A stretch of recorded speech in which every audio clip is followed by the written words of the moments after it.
அதிமுக தலைமையில் கூட்டணி இருப்பதாக சொல்லப்படுகிறதே தவிர இன்னும் அது ஒரு வடிவத்தை பெறவில்லை.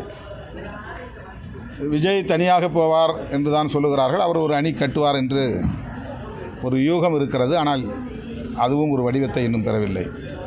எனவே எதிர்க்கட்சிகள் தனித்தனியாக களத்தை சந்திக்கப் போகிறார்கள்.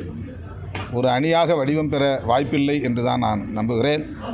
எனவே அவருடைய அரசியலால் திமுக தலைமையிலான கூட்டணிக்கு எந்த பாதிப்பும் ஏற்பட வாய்ப்பில்லை. ஒருவேளை பாஜக அதிமுக கூட்டணி வெளியே போனால் திமுக கூட்டணி இருக்கிற கட்சியில் இல்லை, இது ரொம்ப அதீதமான ஒரு யூகம். இது ஒரு வடிவமாக இருக்கிற திமுக தலைமையிலான கூட்டணி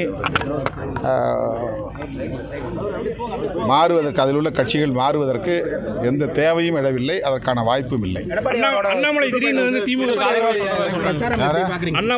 அண்ணாமலை பாஜகவுக்குள்ளே ஒரு அரசியல் செய்கிறார். நயினார் நாகேந்திரன் தலைமையை ஏற்றுக்கொள்வதிலே அவருக்கு இன்னும் சிக்கல் இருப்பதாகத்தான் அவருடைய நடவடிக்கைகளில் இருந்து தெரிய வருகிறது. அவர் தலைமையில் இருந்தபோது சுதந்திரமாக செயல்பட வேண்டும் என்று அவர் விரும்பினார். அதேபோல நயினார் நாகேந்திரன் அவர்களும் சுதந்திரமாக செயல்பட வேண்டும் என்பதை அவர் புரிந்து கொள்ள வேண்டும். ஆனால் அவருடைய நடவடிக்கைகள் நயினார் நாகேந்திரன் அவர்களுக்கு நெருக்கடியை உருவாக்குவதாகத்தான் என்னுடைய பார்வையில் படுகிறது.